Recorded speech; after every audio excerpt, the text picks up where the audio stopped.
कभी किसी professional electrician का टूल बॉक्स देखा है? लगता है जैसे प्लायर्स, टेस्टर्स और न जाने कितने ही औजारों का एक जंजाल हो। तो सवाल ये उठता है कि इस उलझन के पीछे कोई लॉजिक है या ये बस औजारों का एक ढेर है। चलिए आज इसी पहेली को सुलझाते हैं। तो क्या ये सच में एक बेतरतीब ढेर है या इसके पीछे कोई छिपा हुआ सिस्टम है? असल में एक प्रोफेशनल के लिए ये कोई केओस नहीं, बल्कि एक पूरा सिस्टम है। और आज हम उसी सिस्टम को समझने वाले हैं, एक बहुत ही आसान से फ्रेमवर्क के जरिए। और इसका राज सिर्फ एक शब्द में छिपा है, टूल्स। जी हाँ, टूल्स। ये सिर्फ एक शब्द नहीं बल्कि हर इलेक्ट्रिकल औजार को उसकी सही जगह और मकसद देने वाला एक पूरा सिस्टम है। तो चलिए इसे एक एक करके डिकोड करते हैं। शुरुआत करते हैं टी से, यानी कि टेस्टर्स। देखिए, बिजली दिखाई नहीं देती और यही बात उसे सबसे ज्यादा खतरनाक बनाती है। टेस्टर्स का काम इसी अदृश्य ताकत को हमारे लिए देखने लायक बनाना है। ये हमारी सुरक्षा की पहली और सबसे जरूरी कड़ी है। इस टीम के सबसे अहम खिलाड़ी हैं नियॉन टेस्टर और मल्टीमीटर, जो साफ साफ बताते हैं कि वोल्टेज है या नहीं। फिर आता है क्लैंप मीटर, जो बिना तार काटे करंट को माप लेता है। ये बहुत ही काम की चीज है। और इनके साथ हैं कुछ स्पेशलिस्ट, जैसे इंसुलेशन टेस्टर, जिसे मेगर भी कहते हैं, और फेज सीक्वेंस मीटर, जो सिस्टम की हेल्थ और सही कनेक्शन को पक्का करते हैं। अच्छा, ये इंसुलेशन रेजिस्टेंस इतना जरूरी क्यों है? इसे ऐसे समझिए, ये तार के ऊपर की वो शील्ड है जो करंट को बाहर आने से रोकती है। अगर ये शील्ड कहीं से भी कमजोर हो जाए तो करंट लीक हो सकता है, और इसका नतीजा शॉर्ट सर्किट या फिर बिजली का एक खतरनाक झटका। मेगर असल में हमारा वो जासूस है जो इस छिपे हुए खतरे का पता लगाता है इससे पहले कि कोई बड़ा हादसा हो जाए। लेकिन सोचिए, अगर इन टेस्टर्स की रीडिंग ही गलत हो तो इनका क्या फायदा? इसीलिए इनका रेगुलर कैलिब्रेशन, मतलब इनकी सटीकता की जांच, बहुत ज्यादा जरूरी है। एक गलत रीडिंग पर लिया गया फैसला बहुत भारी पड़ सकता है। अब टीओएलएस के पहले ओ पर आते हैं, ऑपरेशंस।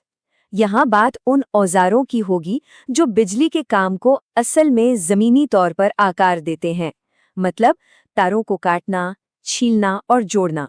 इस ग्रुप के हीरो हैं वायर स्ट्रिपर्स, जो तार के अंदर के कंडक्टर को जरा भी नुकसान पहुंचाए बिना ऊपर का इंसुलेशन हटाते हैं। फिर आते हैं क्रिम्पिंग टूल्स।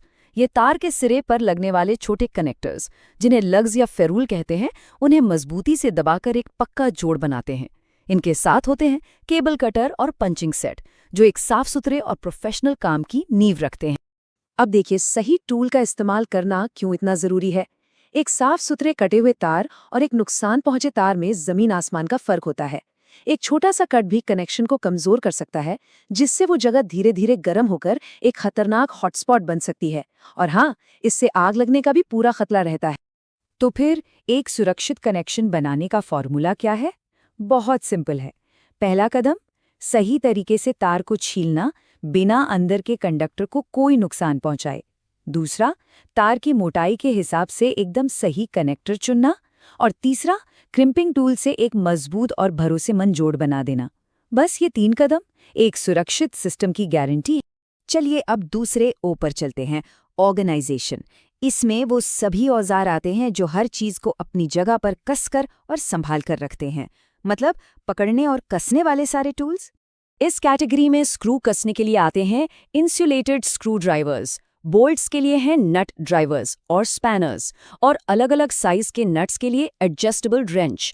और जब काम करते वक्त किसी चीज को मजबूती से पकड़ कर रखना हो तो वाइस और क्लैंप काम आते हैं। ये सब मिलकर काम में एक कंट्रोल और व्यवस्था लाते हैं। यहाँ एक बहुत जरूरी कॉन्सेप्ट आता है, टॉर्क। इसका सीधा सा मतलब है किसी भी नट या बोल्ट पर सही मात्रा में घुमाव का बल लगाना। अगर कम कसा तो कनेक्शन ढीला रह जाएगा, और अगर जरूरत से ज्यादा कस दिया तो चूड़ियां खराब हो सकती हैं या इक्विपमेंट डैमेज हो सकता है। ये सिर्फ ताकत का नहीं बल्कि सही संतुलन का खेल है। चलिए अब एल पर चलते हैं, लिफ्टिंग और लेआउट। किसी भी अच्छी इंस्टॉलेशन की बुनियाद सटीक नापतोल और भारी उपकरणों की सुरक्षित हैंडलिंग से ही रखी जाती है। यही इस सेक्शन का आधार है। यहाँ पर 2 तरह के औजार हैं। पहले नापने वाले, जैसे मेजरिंग टेप, लेजर लेवल और स्पिरिट लेवल। ये पक्का करते हैं कि हर चीज सीधी और सही जगह पर हो। दूसरे उठाने वाले, जैसे चेन ब्लॉक और पुली, जो ट्रांसफॉर्मर जैसे भारी भरकम सामान को सुरक्षित तरीके से उठाने में मदद करते हैं। और ये बात हमेशा याद रखनी चाहिए, लेआउट की अच्छी प्लानिंग बाद में होने वाली बहुत सारी सिरदर्दी से बचाती है। इससे दोबारा काम करने की नौबत नहीं आती और भविष्य में मेंटेनेंस भी आसान हो जाता है। मतलब शुरुआत में लगाया गया थोड़ा सा वक्त आगे चलकर बहुत सारा वक्त और पैसा बचाता है। और अब हम पहुंचते हैं TOOLS के आखिरी और सबसे सबसे जरूरी अक्षर पर, S, यानी कि सेफ्टी या सुरक्षा। ये कोई ऑप्शन नहीं है। ये टूलकिट का वो हिस्सा है जिस पर कोई समझौता नहीं हो सकता।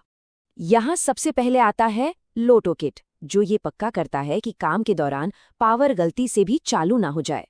फिर है बिजली के झटके से सीधी सुरक्षा, जैसे इंसुलेटेड मैट्स, दस्ताने और जूते।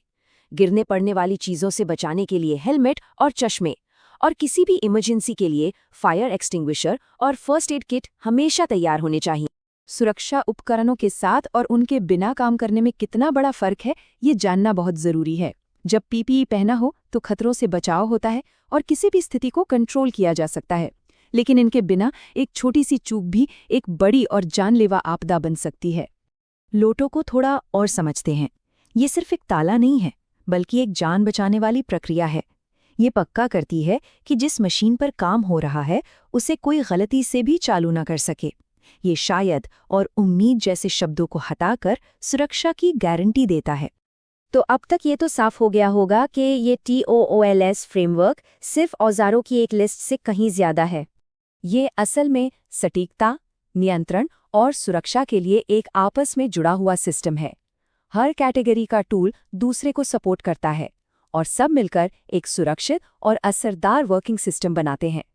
ये टूल बॉक्स को तो ऑर्गेनाइज करता ही है, लेकिन उससे भी ज़्यादा ज़रूरी बात यह है कि ये हर काम को करने के हमारे नज़रिए को, हमारे तरीके को ऑर्गेनाइज करता है। ये काम करने का एक तरीका है, एक सोच है।